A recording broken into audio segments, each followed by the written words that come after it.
So draw short straws. See what these folks are all about. We're on their list, obviously, of people who are providing services, but we have to start doing that. We send one company does it. Do you want us to start up here? Yeah,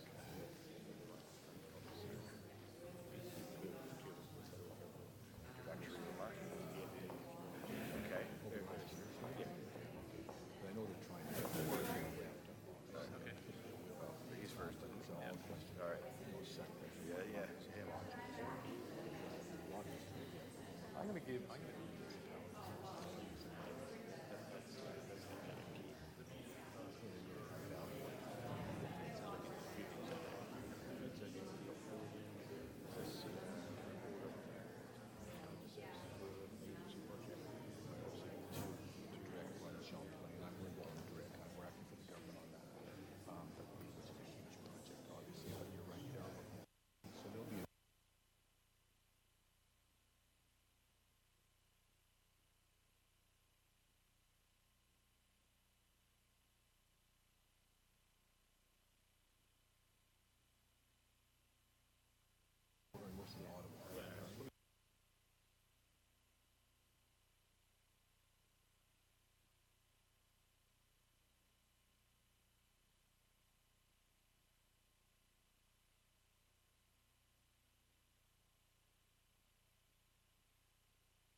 His contract wasn't renewed. I thought he was quite capable. I thought he was as capable as for any. 2 weeks, maybe 10 points altogether. But Maybe he was too pushy or something. You never know. Yeah, so yeah. He's no longer there, which I think is really unfortunate. Actually, he was certainly pushing them quite. Yeah, no, I know, and I think he had actually learned the terminology of more than the terminology. He had some sensibility around what these projects are all about.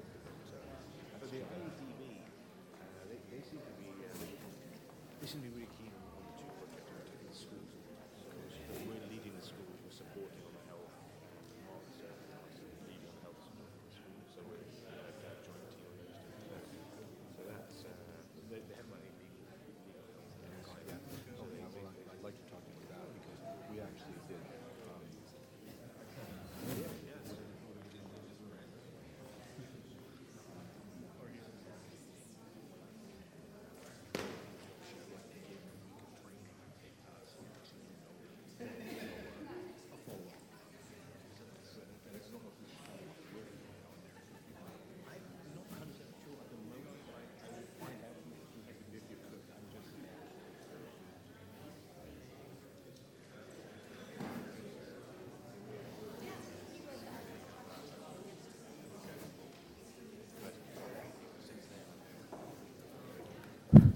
Good morning.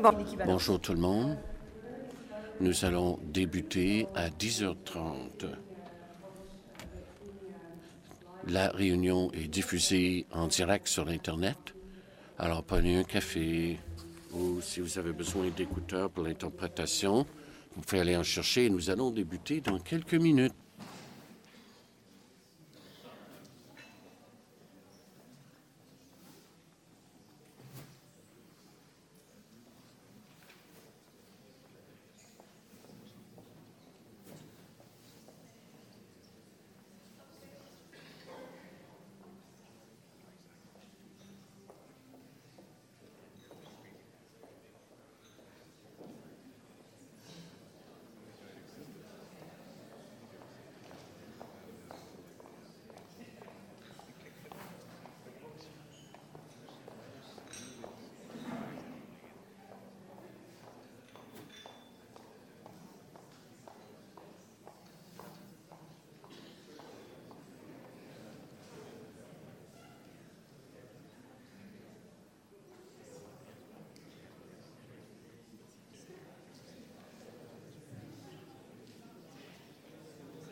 We're live. Bonjour. Welcome to the fourth annual. Bonjour. Bienvenue à la 4e réunion annuelle, l'Assemblée générale annuelle de PPP Canada. Je vous souhaite la bienvenue. Je souhaite également la bienvenue aux gens qui nous écoutent sur notre site Internet où nous diffusons en direct. Avant de débuter, j'aimerais présenter l'équipe de direction qui est ici avec nous. Greg Smith, notre principal responsable des finances, Mike Mills, vice-président investissement, et Carole Beaulieu. Projet. Comme je l'ai dit, l'Assemblée générale annuelle est publique et diffusée en direct sur Internet, sur notre site. Nous allons vous demander à la fin de la réunion si vous avez des questions, donc vous serez des participants actifs, vous qui écoutez sur Internet. Il y a des trousses disponibles comprenant l'ordre du jour, notre rapport annuel, déjà publié et disponible.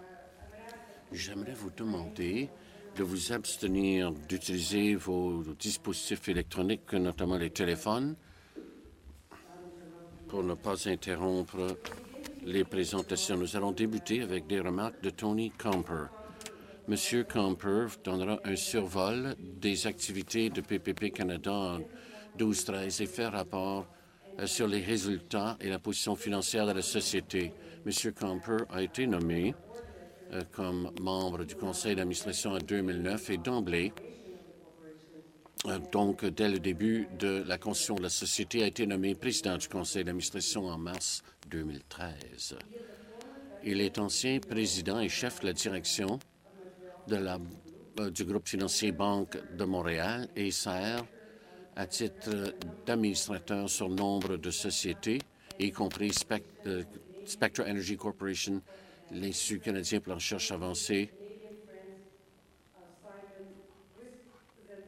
et le Centre des amis de Simon Wiesenthal au Canada. Donc, son expérience passée comprend le service comme président du conseil de gouvernance de l'Université de Toronto ainsi que l'Institut C.D. Howe. M. Comper a des diplômes de l'Université Mont-Saint-Vincent, de l'Université du Nouveau-Brunswick et l'Université d'Haïfa avec un doctorat honorifique en droit de l'Université de Toronto. Suite à son exposé, M.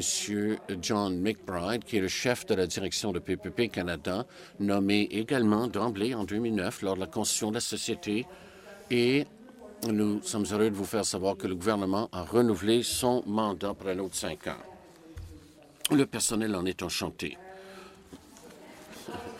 Bon, vous êtes censé applaudir, là, membre du personnel. Là. Bon. John McBride va discuter du rôle de PPP Canada pour faire avancer la politique du gouvernement, notre position comme centre d'expertise en matière de pétrole, et il fera état du marché des pétroles au Canada. M. McBride a occupé des postes supérieurs au sein du gouvernement comme vice-président exécutif de l'ACDI, l'Agence canadienne de développement. Il a été aussi président de la Société commerciale du Canada, un cadre supérieur à Industrie Canada, Conseil du Trésor, ministère des Finances, et ainsi qu'auprès du gouvernement de l'Australie.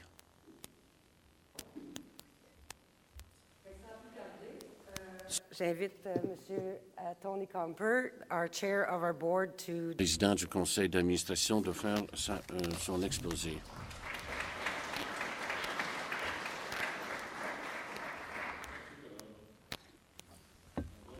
Tout le monde, permettez-moi tout d'abord de me présenter. As Carol said, je suis Tony Comper. I'm the president of the...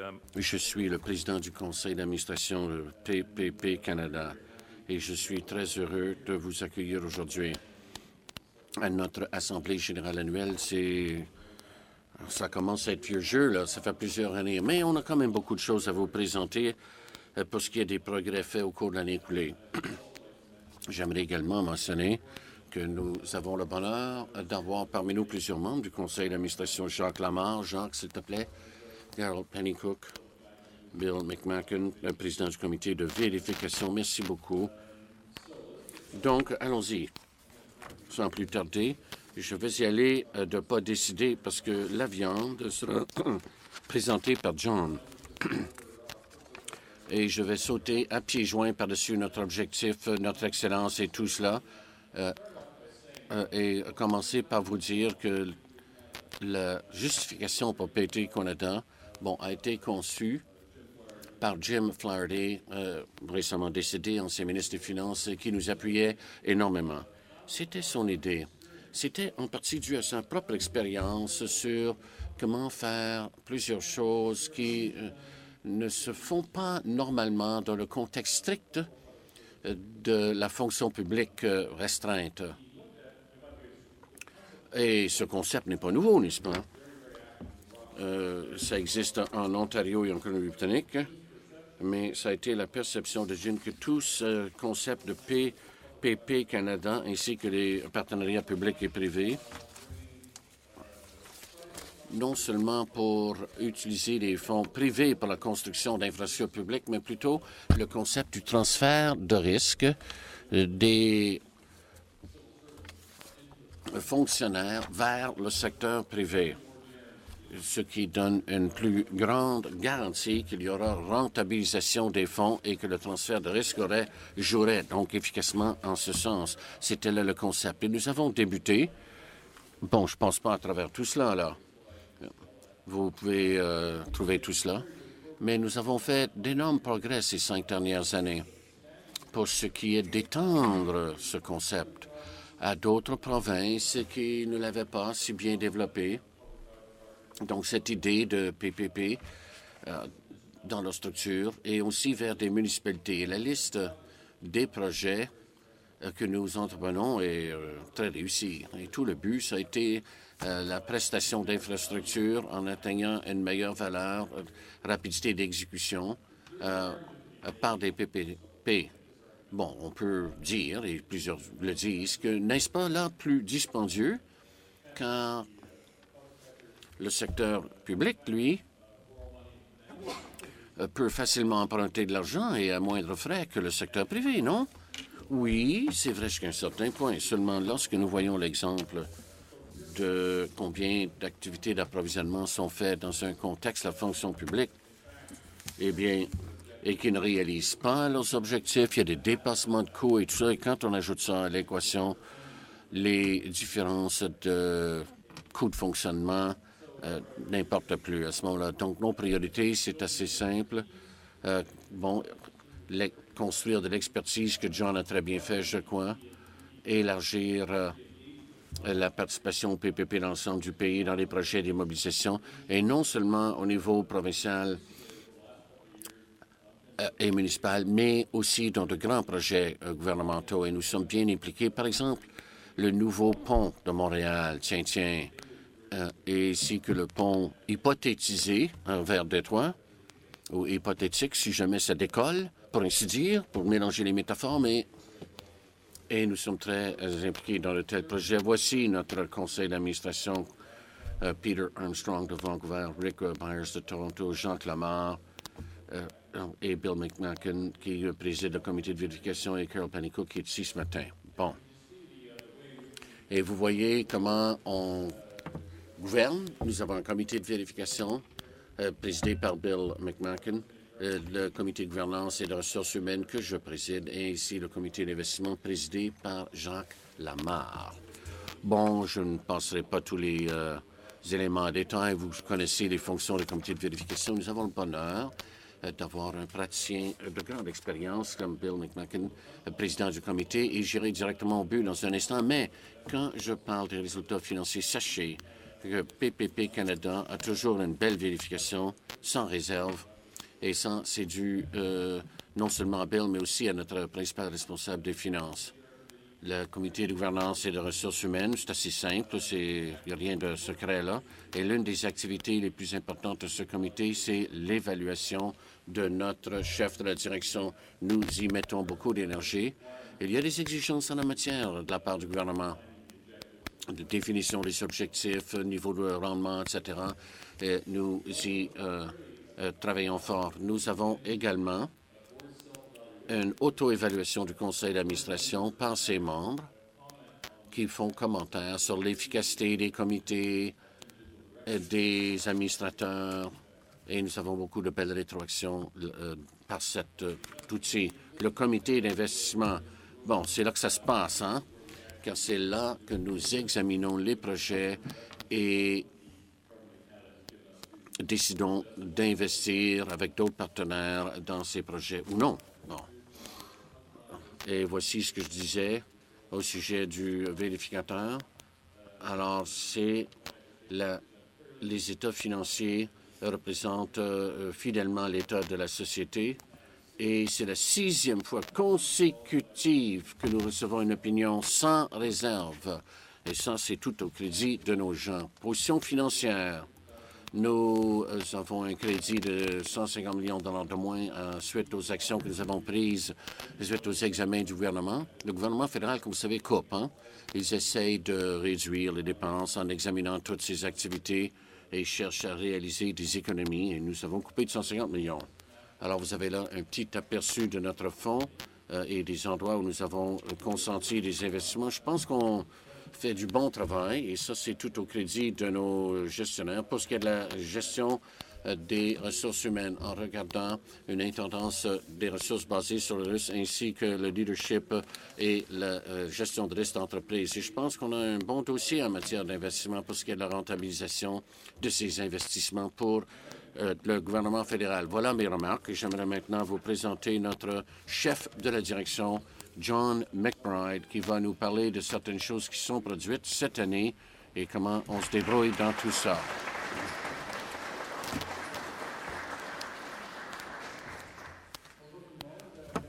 Pour avoir pris le temps d'être avec nous, de nous donner une opportunité de vous parler un peu de nos résultats, nos plans, nos pensées sur l'avenir de la coopération. Thanks all for joining us, taking the time out. Donc, merci à tous d'avoir pris le temps d'être avec nous aujourd'hui. Il s'agit d'une assemblée générale annuelle importante. Ça fait 5 ans là qu'on opère. Un bon moment donc pour faire le bilan de ce qu'on a fait. On a eu notre premier fonds de 5 ans et là, on planifie les 5 années suivantes pour aller au palier suivant, quoi. Et c'est donc l'occasion pour moi de vous parler de ce que nous avons réalisé pendant les 5 premières années et de nous dire ce que je crois être en réserve pour les 5 années à venir. Donc, comme Tony l'a dit, l'infrastructure est d'une grande importance pour les Canadiens, n'est-ce pas? Bon, on oublie, hein? On ouvre le robinet, l'eau coule. On sort dans la rue est là. Bon, c'est critique. Les gouvernements investissent des quantités énormes en matière d'infrastructure et nous essayons de dépenser ces sommes-là d'une façon à donner de meilleurs résultats. Je crois que nous avons su réussir en cela ces 5 dernières années. Les PPP sont produits des leçons apprises du passé. Nous avons tiré des leçons de la prestation de l'infrastructure dans le passé, quels ont été les problèmes en la matière et que pouvons-nous tirer comme leçon du passé pour l'avenir. L'un de ces problèmes a toujours été le fait qu'on ne reçoit pas ce pourquoi on débourse. Il y a des excédents de coûts, des retards. Comment arranger ça? On a payé l'argent, mais la marchandise n'est pas livrée. Mais les PP3 règlent ces problèmes-là parce qu'on paye pour leur rendement.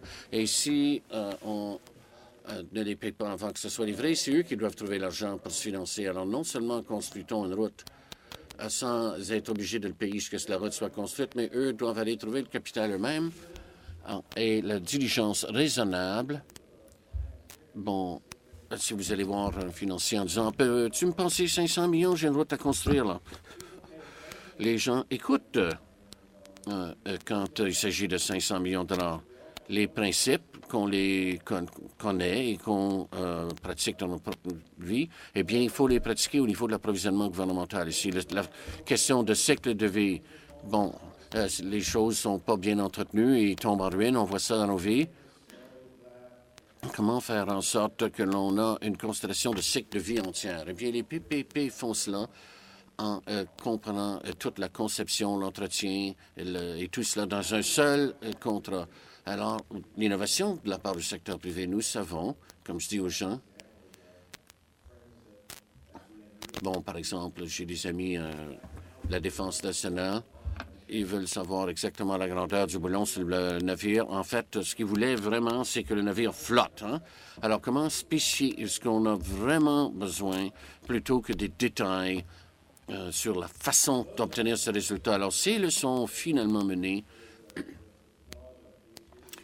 aux connaissances qu'on a sur les PPP et a mené à la création de notre société. Le ministre Flaherty a constaté qu'il nous fallait procéder autrement en matière d'infrastructure. Et les PPP, c'est la réponse. Ce n'est pas un outil qu'on utilisera à chaque occasion, mais un outil qu'on utilisera parfois. C'est différent de l'approche traditionnelle. Ça exige une expertise nouvelle et nous avons été créés pour aider à développer cette expertise à tous les niveaux du gouvernement. Il y a de nombreux employés de PPP Canada ici même et c'est leur expertise qui constitue notre grand succès de ces 5 dernières années. Partager cette expertise, cette connaissance à tous les niveaux du gouvernement, c'est là notre raison d'être. J'aimerais vous parler un peu du contexte du marché. Nous agissons dans un contexte d'un marché existant. Je vais vous parler un peu de cette expertise. Ce développement de partage des connaissances, c'est le sang même, pour ainsi dire, de notre organisation. Et qu'est-ce qu'on fait? Bon, au niveau du fédéral, pour les amener à utiliser plus les PPP, ainsi que les provinces, municipalités, territoires. Et aussi, j'aimerais qu'on examine aussi nos progrès au cours des 5 années écoulées. Alors, contexte du marché. Si vous lisez le budget 2000, ça nous dit que le Canada veut être un chef de file mondial en matière de P3. Eh bien, je vous dirais que 3 ans plus tard, ce n'est plus une aspiration, là. Nous le sommes. Le modèle utilisé par le Canada est reconnu au niveau du monde.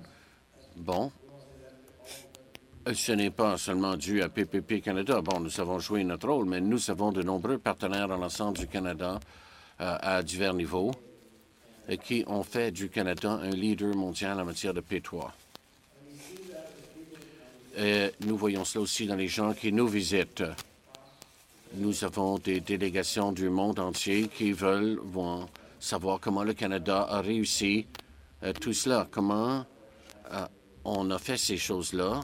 Tout le monde en parle, mais tout le monde n'a pas réussi à les réaliser. Nous faisons beaucoup de notre travail ici au Canada même, mais c'est de recevoir une reconnaissance internationale qui compte. Pourquoi? Bon, j'ai mis 5 points là, mais il y en a beaucoup plus que 5. Mais c'est bon de se rappeler de ceux-là. Nous mettons l'accent sur la valeur ajoutée. Les PPP sont un outil pour réaliser de la valeur de l'argent. Ce n'est pas une solution idéologique. On ne fait cela que pour avoir de la valeur ajoutée, pas pour des fins budgétaires, de comptabilité. Et si on les fait pour les bonnes raisons, et c'est ce que nous faisons, nous exigeons une analyse détaillée. Ce ne sont pas tous les projets qui donneront une valeur ajoutée si menés sur la formule PPP, mais si on les fait pour les bonnes raisons, on obtiendra le bon résultat. Ce n'est pas ça ce qui se passe à l'international. Je vous ai dit que ça exige aussi des compétences spécialisées. Nous avons créé des agences spécialisées pour avoir ces compétences spécialisées pour les PPP. Ça prend aussi de solides marchés financiers. Le Canada est un des rares pays qui a pu continuer à faire ces projets même pendant cette dernière crise financière. Les écarts sont à moins de 200 points de base maintenant. Et le capital est disponible en quantité nécessaire. Bon, nous avons aussi un cadre juridique solide. Les lois sur les contrats, tout cela, c'est bien fondé. Et non seulement avons-nous fait appel à l'expertise de partout dans le monde, mais les sociétés canadiennes sont également très capables en la matière. Donc, nous avons toutes les conditions gagnantes pour faire du Canada un chef de file mondial en matière de PPP. Et nous voyons une croissance de ce marché. assez solide et diversifié. J'en parlerai là, au fur et à mesure de mon exposé. Le marché, dépendait beaucoup des provinces de l'Ontario et de la Colombie, mais de plus en plus, il y a d'intervenants dans le marché. De plus en plus de secteurs sont couverts. Vous avez là un tableau illisible, mais qui, fondamentalement, fait état du fait que les demandes viennent de partout, les provinces, les municipalités, sous différentes formes et dans différents secteurs. Nous avons vu ces 5 dernières années un changement important dans l'ensemble des PPP au Canada. Là, un point important, un de nos objectifs de rendement intéressant, c'est pouvons-nous amener de nouveaux projets dans la filière PPP. Alors, il y a toutes sortes de nouveaux projets dans le marché qui viennent d'administrations qui utilisent le modèle PPP. C'est une statistique remarquable. C'est la moitié, pour qui ce modèle était nouveau. Et dans le marché municipal, il y a 5 ans, il n'y avait aucun PPP, là, sauf un petit projet ici et là. Mais maintenant, 80% des nouveaux venus dans le marché PPP sont des municipalités et de nouvelles provinces. Par exemple, vous avez là, quand on a débuté il y a 5 ans, la Saskatchewan n'avait jamais mené à bien un PPP. Maintenant, ils ont 3 milliards de dollars en marche en PPP et nous y participons dans bon nombre de ces projets. Les municipalités ont mis un accent important, ont reçu une part importante de nos efforts et nous voyons des résultats se produire. Il y a aussi différents secteurs. Il y a 5 ans, le secteur de la santé ou le secteur de la justice et des routes, se faisait peut-être l'ensemble de tous les PPP. Maintenant, nous commençons à avoir des besoins reliés au secteur des eaux et des eaux usées, le logement, aussi le modèle donc prend de l'expansion, avec notre aide sans doute, à de nouveaux intervenants et dans de nouveaux secteurs. Voilà un peu les résultats de ce que nous avons réalisé et on parlera un peu plus de quelques détails dans quelques instants de ce que nous avons fait avec notre premier 1,2 milliard et notre expertise. Mais si je me tourne vers l'avenir, non seulement avons-nous un nouveau fonds pour 5 ans, mais le nouveau plan Chantier Canada exige que tout projet de 100 millions de dollars soit évalué. Le fédéral, donc, a beaucoup réalisé en la matière et a démontré à tous qu'il a un engagement sérieux en matière de PPP, et ça dans l'ensemble des programmes. J'ai parlé de notre expertise, le savoir, les connaissances, savoir comment mener un PPP et ce qu'ils peuvent réaliser une valeur ajoutée. Oui, mais pas tout le temps. Pour que ce soit le cas, il nous faut savoir quels sont les projets, sont les plus susceptibles de réussir en PPP. Donc, comment les développer, les structurer, les approvisionner et les gérer. Il ne s'agit pas là de compétences disponibles généralement au sein du gouvernement. Ça, c'est donc sous-jacent à tout ce que nous faisons à PPP Canada. Nous aspirons à être des experts mondiaux en matière de PPP. Nous aspirons à partager ces connaissances à tous les niveaux de gouvernement, de sorte que les PPP soient un outil utilisable par tous les niveaux du gouvernement pour faire de l'infrastructure. C'est tout un défi, là. Il y a 5 ans, nous étions nous-mêmes flambant neufs. Nous apprenions et aspiraient des chefs de file mondiaux en matière de PPP. C'est pas par excès d'humilité. Au cours des 5 prochaines années, nous voulons même aller au palier supérieur. Je crois que nous sommes un des agences chefs de file dans le pays en la matière. Nous avons plus de 10 milliards de dollars d'expérience en matière de projets gérés, mais nous prévoyons être l'agence chef de file et c'est tout au crédit du gouvernement du Canada qui a mis à notre disposition les ressources nécessaires pour investir, pour porter les connaissances au-delà de leur situation actuelle en matière de PPP. Nous faisons cela. Nous travaillons avec les universités pour développer des enseignements. Nous faisons des études de cas pour que les gens voient comment faire. Nous allons au-delà du développement et de la structuration pour aller jusqu'aux opérations. Et nous faisons des études de cas là-dessus aussi. Nous entrons dans le nouveau secteur. Nous avons produit une étude sectorielle sur les eaux et les eaux usées. Et aujourd'hui, nous diffusons notre étude sur l'énergie à partir des matières résiduelles. Nous cherchons donc à savoir comment appliquer les PPP à différents secteurs. Et ça, nous faisons ces études en apportant des gens qui ont de l'expérience pratique, le secteur privé, pour nous aider à partager avec d'autres cette expertise que nous développons. Bon. Des guides, des outils pour faire les évaluations, des modèles d'acquisition. Nous avons rafraîchi le mise à jour, le site web. Nous vous encourageons à aller le voir. Nous voulons que les gens puissent avoir accès aux outils, tous ces produits sur les connaissances. Nous allons les partager avec vous, avec le public, gratuitement et de la façon la plus accessible possible. Le savoir, nous n'aspirons pas à être une organisation qui produit des rapports qui vont ramasser la poussière sur les tablettes. Le savoir n'est utile que s'il permet d'améliorer les PPP. Nous travaillons avec tous les paliers de gouvernement pour parvenir à cet objectif. Et depuis 5 ans, nous avons mis des normes, nous avons déployé d'énormes efforts. Et peu après le budget 2011, nous avons commencé à amener les P3 au gouvernement fédéral pour qu'ils puissent en fait donner suite à ces paroles. Et nous l'avons fait de façon systématique, une étape à la fois.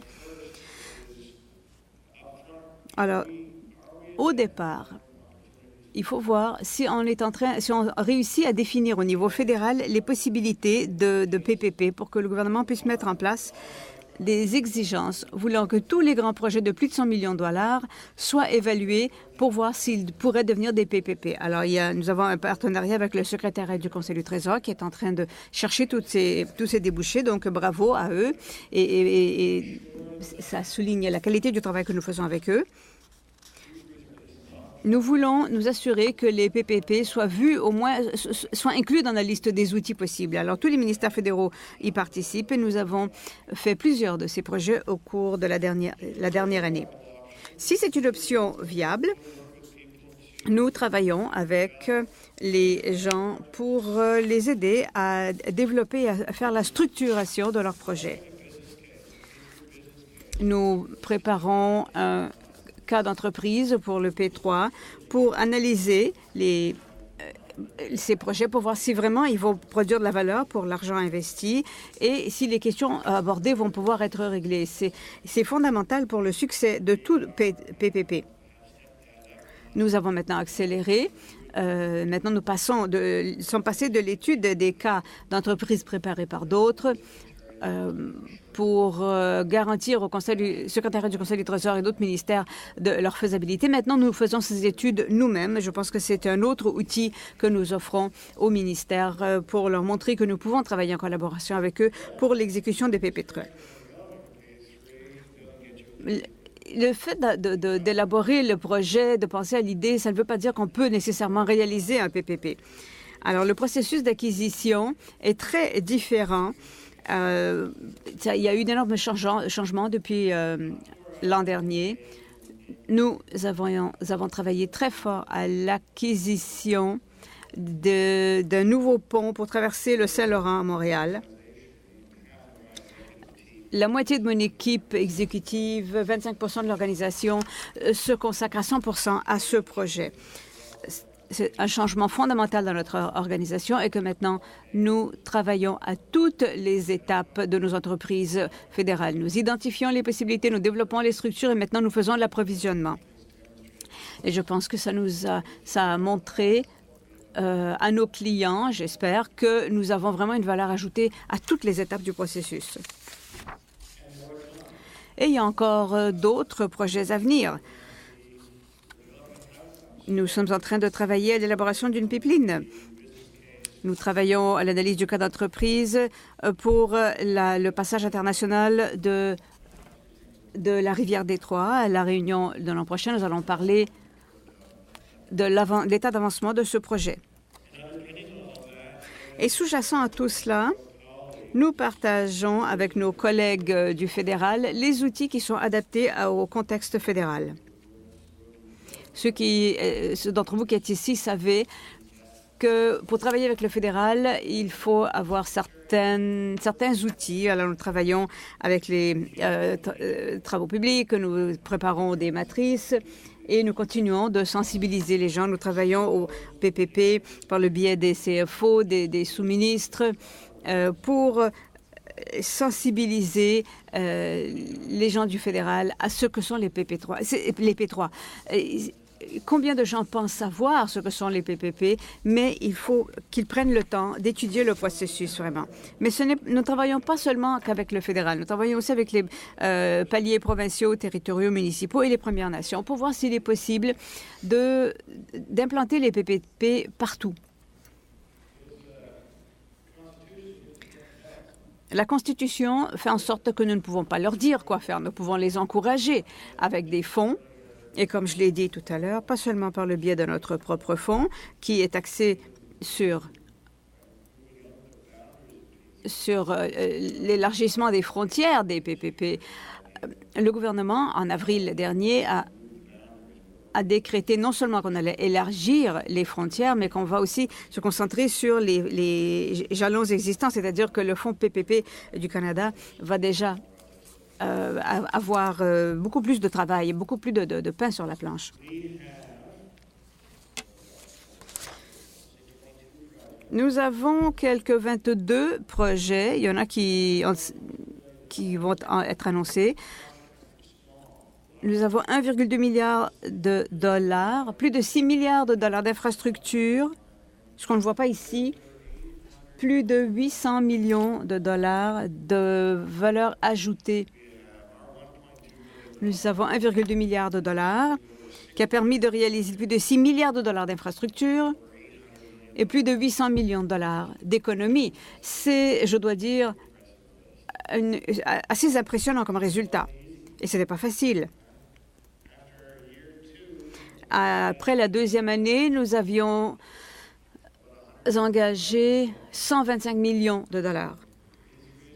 Les PPP sont des projets qui prennent beaucoup de temps à identifier, à développer, à structurer et à approvisionner. Mais l'équipe a vraiment accéléré le rythme du travail. Et je suis très heureux de dire qu'au 31 mars dernier, nous avions engagé pleinement le premier 1,2 milliard de dollars. Comme vous voyez, la courbe monte de façon marquée après les 2 premières années.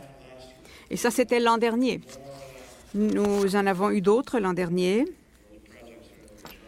Des projets à Regina, Hamilton, St. John, en Saskatchewan, Saskatoon. Tous ces projets l'an dernier, Calgary s'est joint à nous en juillet.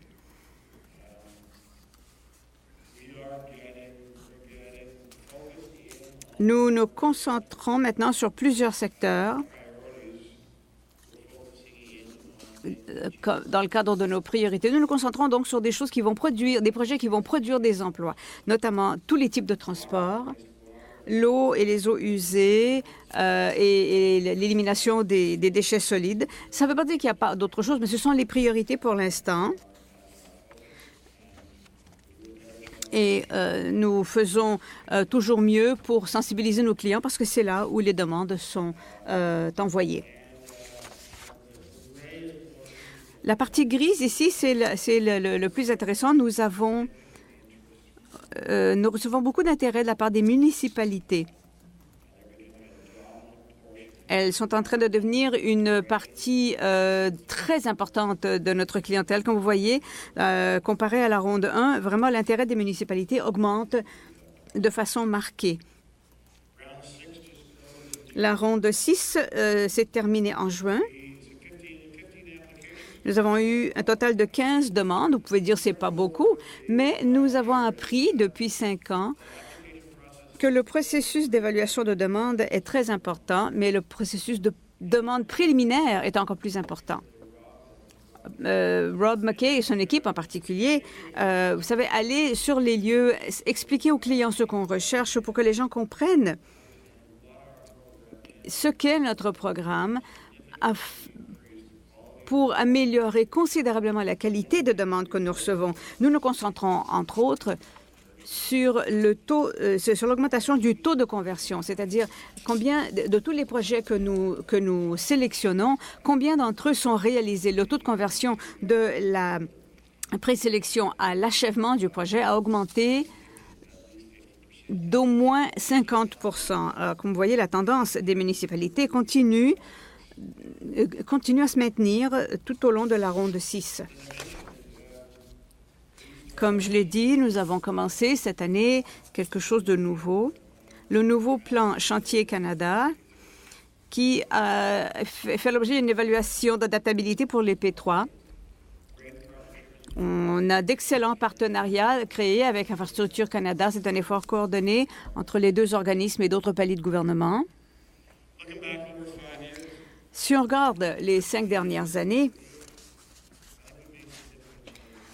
je pense qu'on a réussi à faire des changements importants au niveau du fédéral. Les PPP étaient un projet unique. Il y avait la GRC.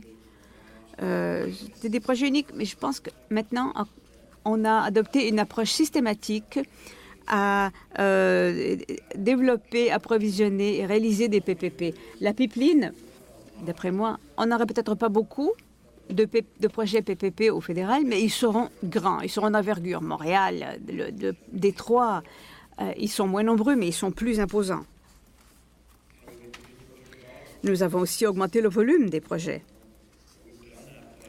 Nous l'avons fait par la diversification de la source de nos projets. Nous avons modifié ce qui se fait au fédéral et nous avons modifié le marché dans son ensemble. Et nous avons aussi fait venir de nouveaux acteurs, des gens qui n'étaient jamais entrés dans ce marché auparavant. Et nous encourageons fortement tous les grands avantages de PPP, l'intégration des opérations, l'entretien. Donc, nous insistons beaucoup sur les modèles DBF et DBFOM. Nous influençons la nature du marché en faisant ça. Et vous verrez comment nous avons influencé certaines de ces choses. Nous n'aurions jamais pu appuyer un DBF, bien que ce soit un outil qui est offert par notre fonds, parce que nous cherchons les meilleurs PPP, mais ce n'est pas un outil qui peut s'appliquer dans toutes les circonstances. J'ai indiqué aussi que par le biais de notre fonds, nous avons réalisé 861 millions de dollars de valeur. Alors voilà quelques exemples de projets, certains très importants. Mais en moyenne, nos projets réalisent 12%. Nous faisons toujours des évaluations de la valeur pour l'argent investi au départ et nous le refaisons quand nous recevons les soumissions pour que nos estimations soient réalistes.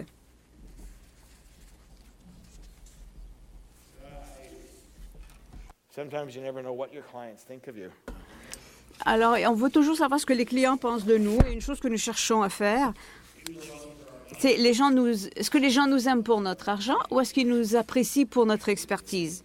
Mais en fait, la raison, c'est le fait est qu'ils nous aiment pour les deux raisons. Mais il est très encourageant de pouvoir dire. Ici, on voit Stephen Mandel, ancien maire d'Edmonton. Nous avons commencé un projet avec 250 millions de dollars pour un projet de rail léger, mais ce que le maire, ce qui est resté dans l'esprit du maire, c'est notre expertise. Et ça, c'est très satisfaisant, tant pour moi que pour l'organisation, parce que l'expertise, c'est notre plus important atout.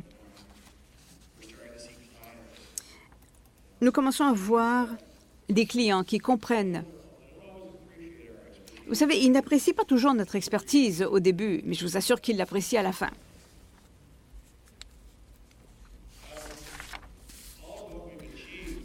Toutes nos réalisations témoigne de la qualité du conseil, de la qualité de l'orientation qu'ils ont donnée à l'organisation, au personnel lui-même, dont beaucoup sont ici aujourd'hui. C'est l'équipe la plus incroyable que j'ai eu la chance de connaître, et l'équipe exécutive. Je voulais souligner une personne en particulier.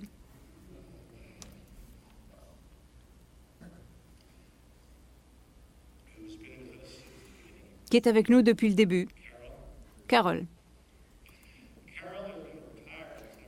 Carole va prendre sa retraite en décembre, du moins c'est ce qu'elle dit. C'est une pionnière pour notre organisation. Elle est vraiment le cœur de l'organisation et je voulais souligner sa contribution.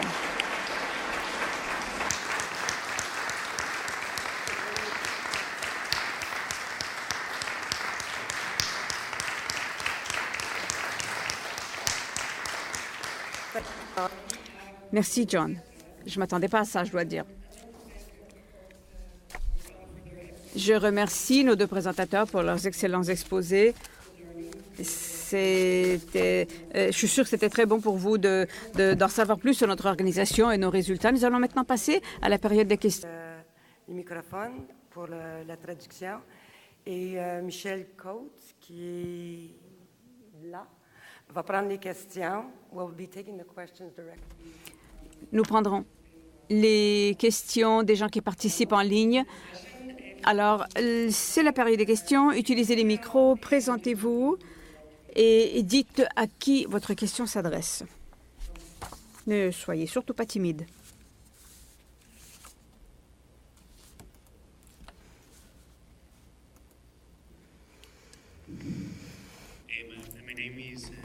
Je suis Miguel.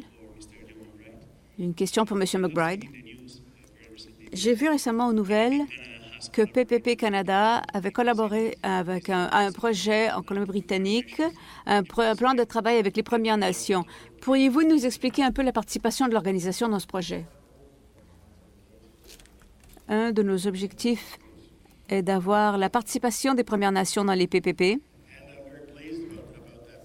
Et je suis très fière de ce projet. C'est un projet assez inhabituel pour nous. Il s'agit d'une installation hydroélectrique dans le nord de la Colombie-Britannique. Nous avons fait un prêt d'équité à la Première Nation Quaquix afin qu'ils puissent participer au consortium au sein de ce projet. Je pense que le projet est presque terminé, s'il n'est pas déjà achevé. Et ça va apporter une source, ça sera une source de revenus pour les Premières Nations qui leur permettra d'investir dans l'infrastructure dans leur communauté. Donc, c'est un projet qui continuera de rapporter des bénéfices à la communauté pour au moins les 30 prochaines années. Donc, c'est un projet très important et très positif. Et je suis heureux que vous l'ayez mentionné aujourd'hui. Dave, vous avez sûrement une question.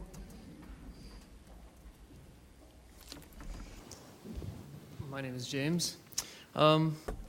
Je suis James.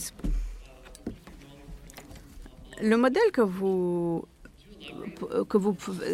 encouragez, c'est un projet de privatisation. Est-ce que vous pouvez expliquer la différence? La privatisation transfère la propriété. Les PPP ne font pas ça. Les gouvernements conservent la propriété et le contrôle. C'est un mécanisme contractuel pour avoir la collaboration du secteur privé. C'est très distinct, très différent du modèle de privatisation. Ça permet au secteur privé de participer tout en conservant la propriété et le contrôle entre les mains du gouvernement. Merci. Michael Teeter, Forum Equity. J'étais heureux de voir que vous travaillez avec le Conseil du Trésor pour pour créer des politiques plus ouvertes au PPP. Si vous ne pouvez pas répondre à cette question dans sa totalité, peut-être que vous pourrez me revenir là-dessus plus tard. J'aimerais savoir plus sur les politiques en matière de propriété immobilière, particulièrement les exigences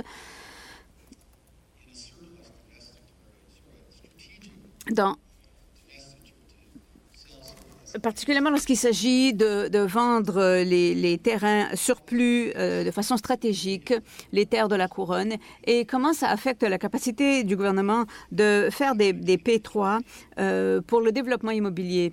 Alors ma question est celle-ci. Travaillez-vous à cette politique sur les propriétés immobilières avec le Conseil du Trésor? Est-ce que vous pouvez nous en parler un peu? Le gouvernement du Canada est le plus grand propriétaire immobilier du Canada. Bon nombre de ministères examinent justement leurs actifs immobiliers et essaient de voir comment en retirer la plus grande valeur. L'exigence des terres de la couronne touche essentiellement les terres en surplus qui ne sont plus nécessaires. Alors, il y a des ministères qui essaient de voir comment utiliser les terres existantes dans le contexte d'une PPP.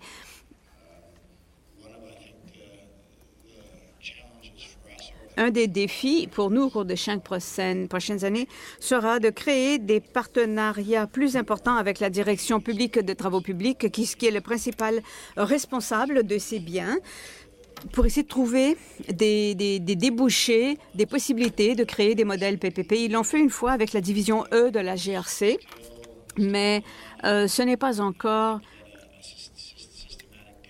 une partie systématique de leur façon de procéder. Nous en avons discuté avec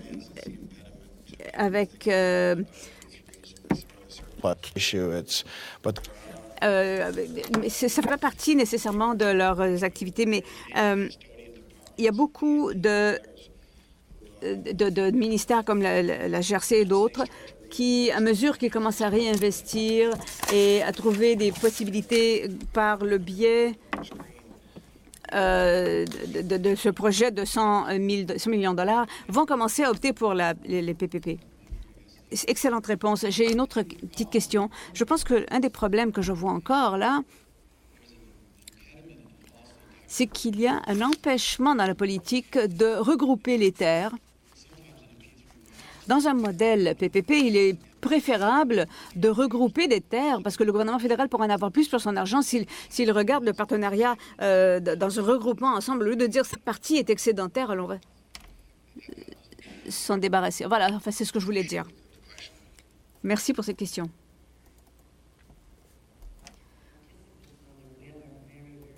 Les participants en ligne sont très tranquilles. Y a-t-il d'autres questions?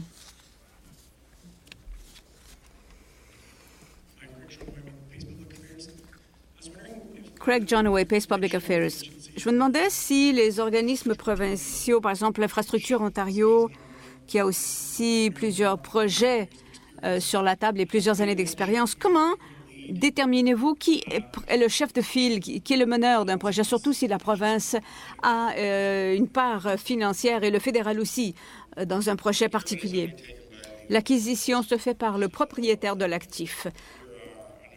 Alors, dans le travail que nous faisons avec les provinces et les municipalités, ce sont les provinces et les municipalités qui sont les propriétaires, donc ce sont elles qui font l'approvisionnement. Alors, par exemple, le projet à Regina ou le projet en Ontario, c'est eux qui font les acquisitions.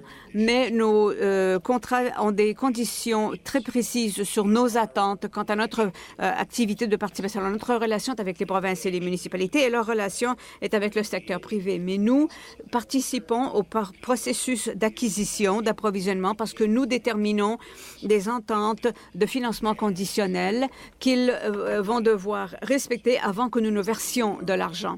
Alors, nous regardons les demandes d'information, les critères d'évaluation, nous examinons les ententes de projet pour nous assurer que ces ententes transfèrent de fait le risque qui était dans le cas d'entreprise que nous avons utilisé pour approuver le projet. Mais en bout de ligne, nous ne sommes pas les signataires des projets avec les provinces et les municipalités. C'est le propriétaire des actifs qui fait l'approvisionnement. Oui, je comprends. Mais si, par exemple, je participe à un projet, il y a un projet municipal qui a du financement provincial et travaille avec Infrastructure Ontario. Souvent, c'est Infrastructure Ontario qui va devenir le principal conseiller en matière d'approvisionnement pour la municipalité. Et ils ont peut-être des ententes différentes que le P3, différentes des P3. Nous voulons que les choses soient acceptées par le marché. Alors, prenez l'exemple, par exemple, disons qu'on est à Ottawa. Disons que le projet de rail léger à Ottawa, c'est Infrastructure Ontario qui est le conseiller en matière d'approvisionnement dans ce projet. Si l'objectif est atteint, nous n'imposons pas l'utilisation d'un ensemble de règles. Nous nous concentrons sur l'objectif lui-même. Alors, est-ce que c'est une documentation qui a été testée sur le marché? Si la documentation d'approvisionnement est acceptée, est-ce qu'elle transfère le risque? Comme ça a été prévu, nous ne sommes pas un participant financier au projet que je mentionne, mais si c'était le cas, ou si c'était par exemple la ville de Surrey, c'est un meilleur exemple parce que là, nous travaillons à une installation de traitement des eaux usées. La ville est l'organisme qui fait l'acquisition, la province fait du financement. Nous participons au processus, nous observons ce qu'ils font. Si nous ne sommes pas contents de leur façon de gérer les choses, nous le dirons. Mais nous n'irons pas jusqu'à dire qu'ils doivent utiliser un modèle fédéral tant que c'est accepté par le marché ou testé sur le marché. Ça fait partie de votre activité de base. Oui, ça fait partie de notre activité de base. Un cas d'entreprise est un élément important de notre acceptation d'un projet. Alors, nous leur donnons une réponse en fonction de notre évaluation de leur cas d'entreprise. Est-ce qu'ils vont suivre les meilleures pratiques, les pratiques exemplaires des P3? Et là, nous acceptons d'investir. Mais nous n'allons pas émettre de paiement tant que nous ne serons pas convaincus de leur façon de faire les approvisionnements. Généralement, nous ne faisons pas de paiement tant que le projet n'est pas essentiellement achevé. Michael prend le projet, par exemple, de la préparation à l'investissement jusqu'à la clôture financière. Alors, on participe au CCM. Ils examinent tous nos demandes d'informations, demandes de propositions. Ils examinent tous les PA. C'est un groupe très occupé ces temps-ci parce qu'ils ont toutes sortes de projets en cours. Mais nous exerçons la célérité nécessaire et nous suivons les projets jusqu'à l'achèvement, en fait. Et je pense que le marché aussi, la confiance du marché aussi influe. C'est vrai particulièrement lorsqu'on travaille avec des sphères de compétences qui sont nouvelles dans le domaine des P3. Et nous savons, nous avons découvert que le travail un excellent projet P3 n'est pas simplement quand on a un bon cas d'entreprise. Le projet est bon lorsque il a été mené à l'achèvement. Et il y a eu un changement très important au cours des dernières années parce que les 2 premières années, nous regardions le début des projets. Mais depuis 1 an, nous avons... combien de projets sont maintenant à l'étape de pré-acquisition ou d'acquisition? 10? Une dizaine? 3 ou 4 milliards de dollars à l'étape d'acquisition. Nous travaillons avec des gens constamment tout au long du processus d'acquisition et nous les conseillons. Et c'était un défi au début, lorsque les gens n'étaient pas habitués à travailler avec le gouvernement fédéral, avec la collaboration du gouvernement fédéral. Les gens se disaient, c'est mon travail, ils ne devraient pas se mêler de ça. Mais je pense que maintenant, on s'aperçoit que les gens apprécient la valeur que nous ajoutons, parce que nous ne sommes pas là pour imposer quoi que ce soit aux gens, nous ne sommes pas là pour leur dire comment faire, nous sommes là pour optimiser la réalisation de la valeur pour leur argent. Cela dit, des fois, on leur dit, écoutez, d'après notre expérience dans ce type de projet, et à mesure que notre portefeuille croît, nous pouvons partager cette expérience encore plus avec les autres sphères de compétences. Nous avons une question de la part de Dale. Oui, une question pour John.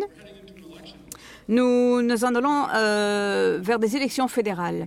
D'après vous, quel sera l'effet sur l'approbation de projets et le fonds des projets P3? Je dirais qu'il n'y aura pas d'effet.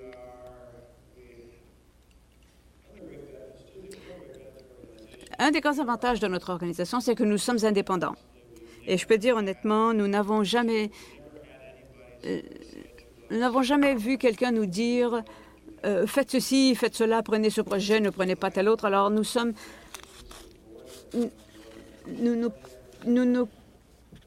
Et on n'a jamais refusé un de nos projets non plus. Nous sommes libres d'établir nos priorités sectorielles, mais lorsqu'il s'agit de projets bien précis, c'est-à-dire qu'eux établissent leurs priorités sectorielles, mais nous sommes autonomes de notre côté. Je ne sais pas si vous vous souvenez qu'il y avait un comité parlementaire qui examinait les PPP.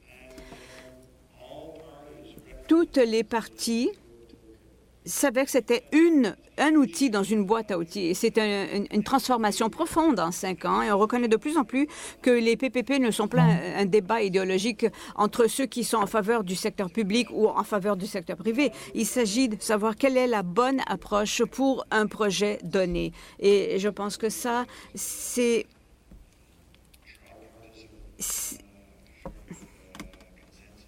un consensus presque tripartite. Je ne pense pas que ce sera un problème en cette année d'élection. Je pense que tous les partis sont en faveur de l'infrastructure. Tous les partis savent que les PPP sont une partie intégrante des projets d'infrastructure. Je n'entrevois pas de changement pendant cette année d'élection. Merci. Nous avons maintenant 2 questions de nos participants sur Internet. Oui, de leur part, je pose la première question. Plusieurs PPP canadiens opèrent pleinement. Quelle recherche est en cours pour en révéler les vrais avantages éco? Belle question.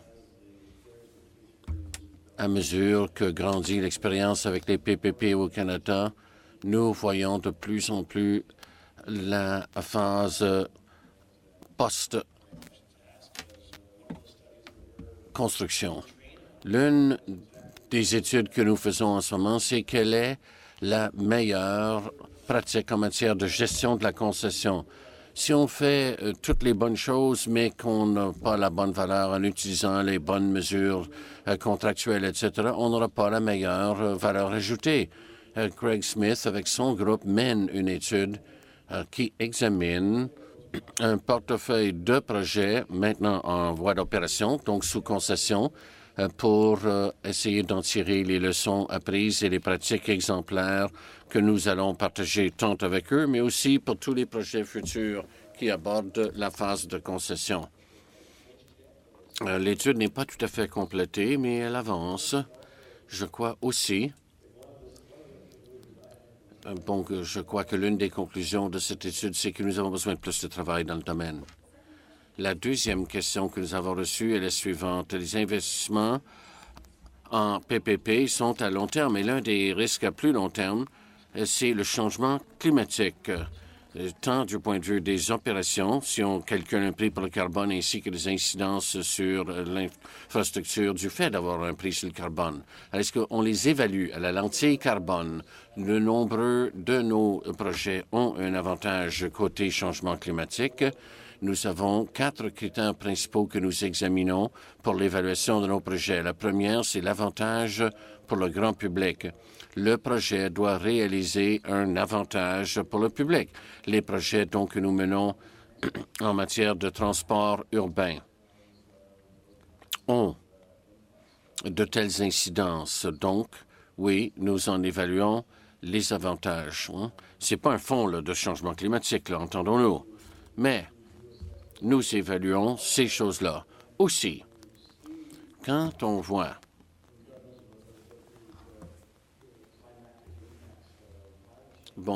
quand on voit les incidences du changement climatique, un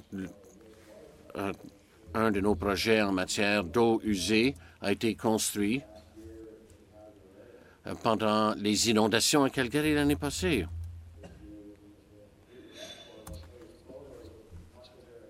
Et on peut voir des photos de leur équipement qui s'en va à la dérive pendant les inondations. Et les gens qui ne comprennent pas les avantages du transfert de risque, eh bien, regardez ces photos. Le gouvernement de l'Alberta n'a payé aucune somme à cet égard. Le risque était tout à fait sur le dos de la société qui a eu un report de délai de 2 semaines, et ça, c'est uniquement parce que le gouvernement de l'Alberta a pris en main tout leur équipement pour faire des réparations d'Europe. Non. Donc, si vous êtes là pour construire de l'infrastructure et ne croyez pas qu'il y a des risques, pensez à celle-là. nous transférons des risques au secteur privé dans des domaines comme celui-là. Voilà deux aspects pertinents à cette question. Merci, John. Nous venons de recevoir une autre question. Est-ce que l'engagement maximum de 25 est susceptible de changement? Quelle est la justification pour cette donnée-là? 25 bon, je ne pense pas que ça va changer. Hein? Je crois que le gouvernement fédéral veut en tirer le maximum pour ses investissements. C'est toujours difficile d'équilibrer les restrictions financières et les besoins d'infrastructure, n'est-ce pas? Et les besoins en matière d'infrastructure sont importants. Je crois que nous avons fait la preuve au cours des 5 années écoulées que nous avons obtenu un effet levier de plus de 4 pour 1 pour nos investissements. 1,2 milliard donnant lieu à 6 milliards d'investissements totaux. Si vous avez un tel effet, pourquoi pas? Nous avons su le réaliser. Alors, je ne peux pas m'imaginer que mon actionnaire veut que j'obtienne moins. Merci beaucoup. Autre question?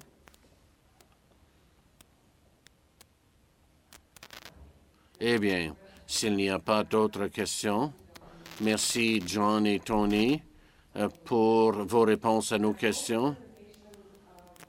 Les exposés de nos dirigeants figurent sur le site Internet et comme je l'ai dit, comme ça a été dit, nous élaborons de nombreuses études, informations et autres qui sont également disponibles sur notre site Internet. Il y a aussi une grande demande internationale par rapport à nos produits. La Pologne, pour ne donner qu'un exemple, nous a demandé d'utiliser une partie de notre information et de le traduire en polonais, ce que nous faisons gratuitement.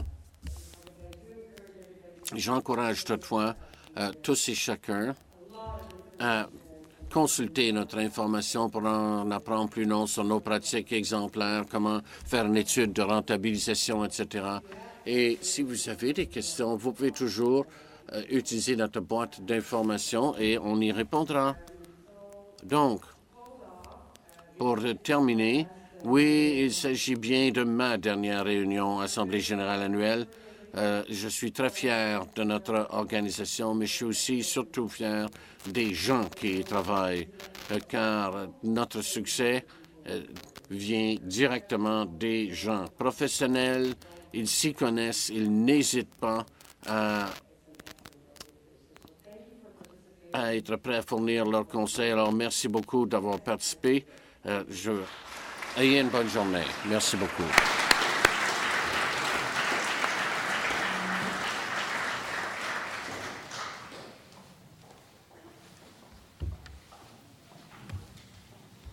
Those are good questions. You never know whether there's actually anybody out there on the web listening.